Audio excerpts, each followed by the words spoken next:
So my first question to you is, what is your motivation behind starting Biggies Burgers? So tell us something about your background and the connect. Absolutely. And take us through your 11 years long journey, please. For sure. So as a company, as a brand, I would say I started in 2011. At that point of time, I was into IT. That was my first year of job. You were in Infosys? Yeah, I was an Infosys trainee. As a trainee, I have joined. Okay. I was 22 years old. So when I came to Bangalore, I was really amazed and surprised by the product called Burger.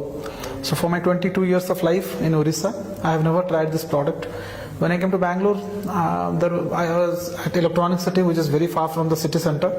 There were some places, so typically in weekend or weekdays, whenever you go out, you step out, either it is a McD or a Domino's or a KFC. So I used to go there and try these products, and I was really amazed by this product. And I was amazed by another fact that in India, probably 97% of the people do not know what is a burger at that point of time.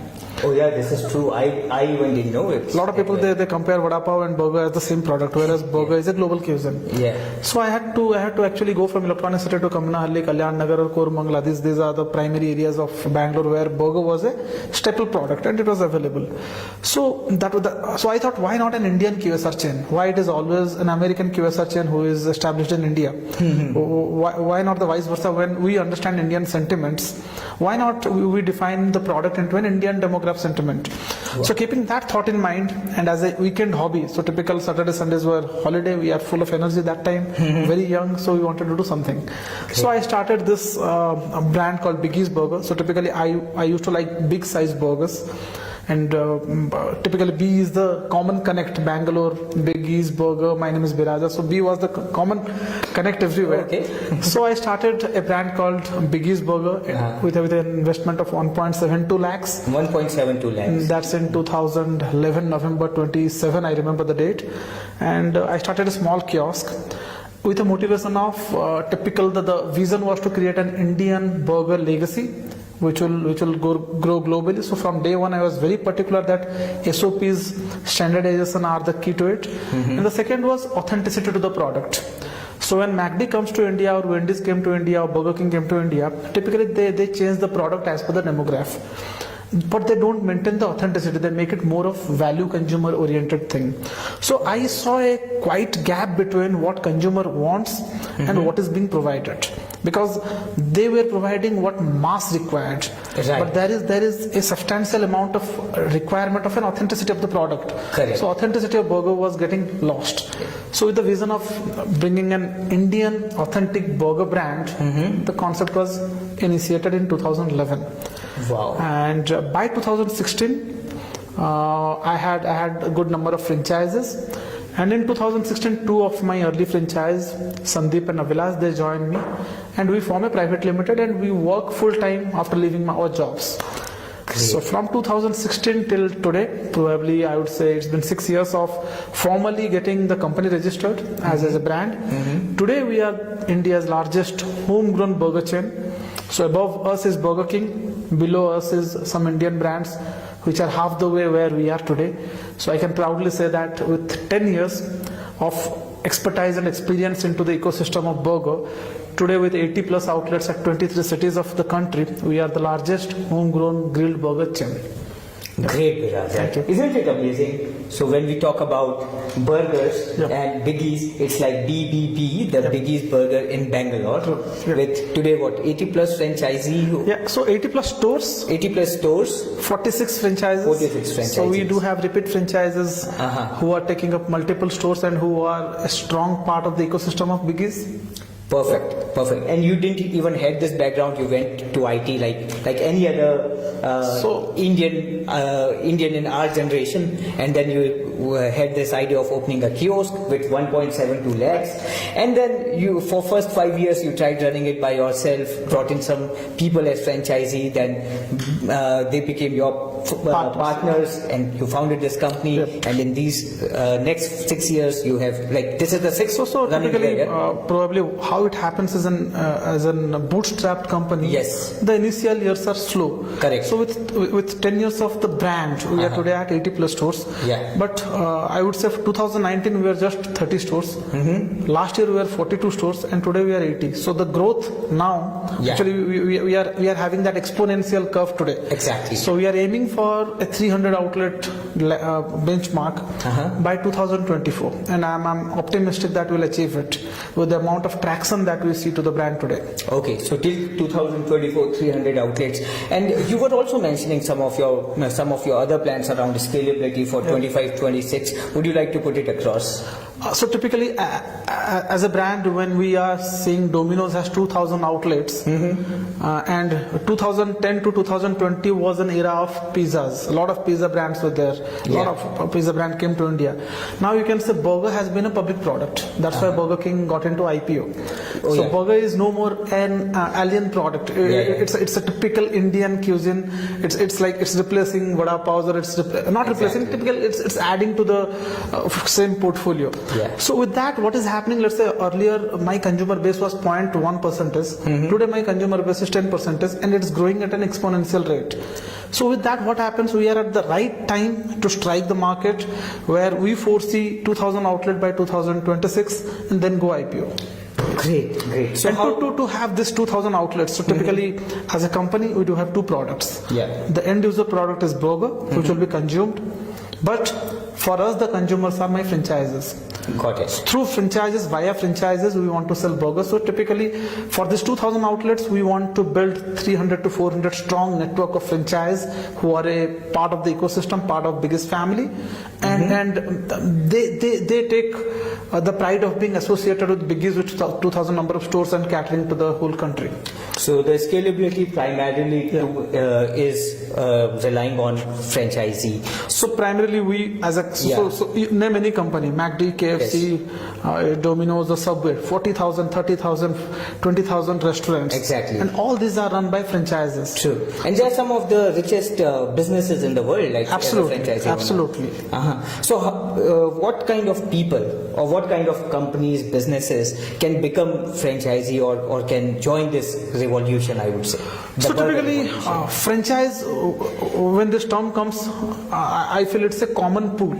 So typically, we cannot be successful without franchises. A franchisor cannot be successful. So our success mantra stays when my franchises are successful. So typically, we are looking forward for people, irrespective of the age, irrespective of the sex, or irrespective of the demographic, whoever has the ambition of becoming a food entrepreneur, or to start something very different. So let's say our franchisee ecosystem includes people who are just passed out of the college. Oh wow. Second generation business people who do not want to go to the conventional way of business. People who have been looking out options like mutual fund or putting money up an apartment or something, who invests on us. So typically, irrespective, whoever has the capital and the energy to be the part of the ecosystem, they are my customers. Great. So you have people ranging from someone who is a fresh college graduate. I forgot to mention this also. We do have ex-veterans. We do have colonels. We do have majors. Yep. So we give them a second opportunity to start their professional career as well. Wow. So someone from 21 to 80 who has motivation, energy, and some money. So let's skip to the money part. Commercials. So what is the kind of money you expect people to be coming in with? So typically we do have two models. One is an express and a cafe model. To briefly say about these two models, the investment varies from 20 to 30 lakhs. Okay. This includes their franchise fee of 6 lakhs and the other setup cost. So this is the bracket of investment. Okay. And we expect an ROI of 24 months. So typical, there are some franchises where we see 6 months, 8 months ROI. There are some franchises where it goes to 30. So an optimum value of 24 is what we look for. But the key to success is the franchise's involvement. So we are definitely looking for serious franchises who are here to make a difference in the whole statement of our journey. So we are looking at people who can who has the capability to invest in 5-6 stores in future if they get the right amount of fund, and take this as their primary source of revenue in future. Great. Yeah. So you expect someone to be coming in with a range of 20 lakhs to 35 lakh rupees as an investment, and then ROI could be, return on investment could be as early as, could be realized within 6 months to 24 months. You have your SOPs around how to realize it. You have control on the wastages. You have control on inventory. So typically, as you are mentioning about SOP, so for a franchise to be a part of us, need not to understand what is food is. That is our role. Great. So we want franchises who understands the end user fulfillment, like how the service to be provided and the staff management. The product quality, taste, texture of the product completely depends on the processing format that you do have. Perfect. So we treat our end units as assembling points. They are typically not where the franchisee will decide on the taste or quality of the product. So we want franchises only for the local management. So what is the kind of involvement of the franchisee owner in this business? How much support you are able to provide? How much automated it is? And how easy it is to run the show after we have got it? So if someone at the age of 21 years old or at the age of 62 years old, a housewife can run my franchise. So typically it is a concept where we don't need prior experience of food to run the concept. We want only people who understand the basic problem solving capabilities at the ground level, how to manage staffs, how to manage customers. These are the only two things required. Coming to automation, we are heavily working on automating the kitchen to reduce the franchise's burden. There is a common pool of people. Let's say they need some financial advice, legal advice, or training or product advice. We do have a common pool of people who will be given as a POC to the franchises. So typically by paying a franchise fee, they do have an access to this common pool of 40 to 50 people. Yeah, so I guess the operational cost will be greatly reduced at franchisee level, which will be taken care by the brand. That's amazing. Okay, so now another question, So I have the motivation, I have the energy, I have the money. But then why should I go to Biggies and why should I not go to someone else? Okay, that's I believe that is what is our strength. So as a food company, as a bootstrapped company, I believe the conviction lies on where we are today. So we are a brand which is almost a decade old. We have survived being a bootstrapped company in the high amount of competition where MNCs are there, a lot of funds being put on a lot of brands. Still we are growing exponentially. So we have been into the ecosystem of burger when burger was a foreign product. In 2011, I believe hardly there were any Indian brand. I believe we are the oldest and the largest burger chain of the country. So typically with the franchise of ours, you get the expertise of the last 10 years, the demographic understanding. So as a brand, we are there at T4 cities like Cuttack, Hosur and Bokaro to Tirupati. Like to T1 cities like Pune, Kolkata, Chennai, Bangalore, all these places. Along with that, in the multi-diverse demographic, so let's say the taste bud of Pondicherry and Kolkata and Ahmedabad are very different. So we do have right product design which caters to the common palate of the public. So I would say expertise, experience and the depth of SOP is what we are measured with. Great. So they have the right expertise. Other than this, they have went through everything over past 11 years, a lot of experience. And whenever I've been speaking to Biggies, I realize that they always feel proud in talking about their SOPs, their standard operation processes. Other than this, what I keenly noticed was that there are very few food businesses which actually gets funded. So from bootstrap to receiving the fund to actually acknowledging it and putting it in the right, putting it through the right resources. So that's a big journey here. So Biraja, thank you for answering that. Who can join it? My next question is, how soon someone should join it? Okay, so it's a very tricky question, and it depends on the area or locality that the franchise wants to join. So we definitely want our franchise to be a localite to understand the demographic rightly. So typically, let's say there are on-demand inventories of every city. So let's say today we are at 23 cities. I believe in 23 cities we are at 46 primary areas. So let's say we started our journey in Pune or Coimbatore or Chennai. Now the advantage locations where the ROIs are quick are getting covered first. So it's always late to start your business journey when there is a conviction.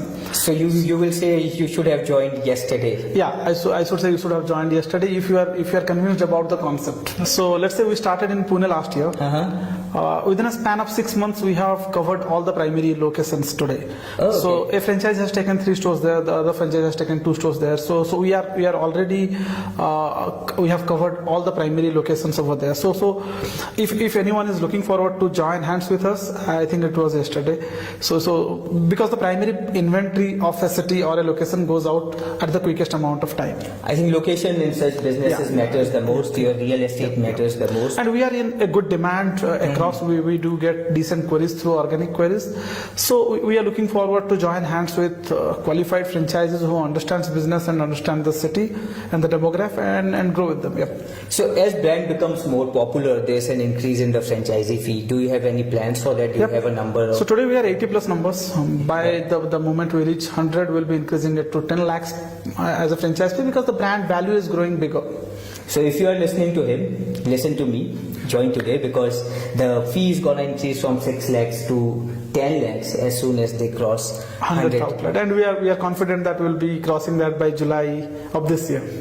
Great. Yep. So Biraja, behind every big business, there is a team. You rely primarily on franchisee. What about your own team over here as we are in your office? Can you throw some light on that? So when it comes to team, I would say the first team member of mine was a person who assembles the burger at a salary of 10,000, and he's there with me from 2011. Great. So we do have people who, so typically when a company starts or when a brand starts, we cannot appoint senior people. The brand has to run through the people who are on the ground.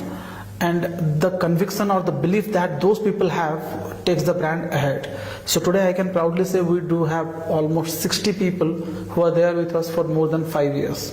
Great. And when it comes to corporate team, definitely as a company we do have 40 plus people spread across different cities, and people are there with us from the inception. So great. This gives us enough confidence as we understand that there are teams who are stuck to the business, who are stuck to him. And franchises are my team member. 2 of my franchises are the co-founder of the company. Wow. So we are looking forward for ESOP options to the franchises as well in future. Great. Yeah, I do know that you have plans to launch your own IPOs and ESOPs. Amazing. Good to know. So commercially you are all set, and then you believe that your franchisee could be a partner in the business over a period of time. So one last question. Biraja, I understand you have paucity of time as well. So, and these days we cannot end a talk without talking about pandemic. True. So, what is the kind of support the brand was able to provide to its franchisee? Because during lockdown, I understand the businesses were going down. There was like no stores that were allowed to stay open. So, what all you did? How all you supported your franchisee? So, just before pandemic or pre-pandemic and post-pandemic as well, for the next 1 year, we as a company were bootstrapped without raising any capital from the market. And for a company who has not raised capital, surviving through pandemic is a challenge. And as a company, we have taken it up. We have not only survived, but we have outgrown from pandemic. My numbers are 2x to 3x during pandemic now today. And I believe pandemic was a bliss to us to understand our capabilities at different verticals. So today as a company, our depth of understanding the business has increased. We have survived, grown through the pandemic, and the strength of the company has increased. So today we call ourselves a hybrid brand. We call ourselves an immortal pandemic-proof concept. And during pandemic, we have supported our franchises by waiving off their royalties, by giving them stock discount, even by infusing some capital at some serious franchises. So I would say we are one among the very few Indian companies who are not funded, but have sustained the pandemic. Okay, great to hear, Biraja, that yes, because at the end of the day, it is your people, it is your franchisee who keeps them.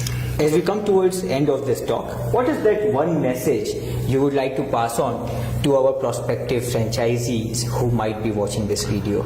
I would say join the journey of becoming the largest franchisable brand that comes out of India and goes global. Great, that's amazing. So guys, I understand, as Victor Hugo has said, that you cannot stop an idea whose time has come, right, Biraja? Absolutely, yeah. So I guess this is the time for food entrepreneurs. So join this journey with Biraja in one of the largest burger revolution of the world. Thank you so much, Biraja. Thanks. Quite inspiring and motivating. I wish you all the very best. Thank you. Thank you.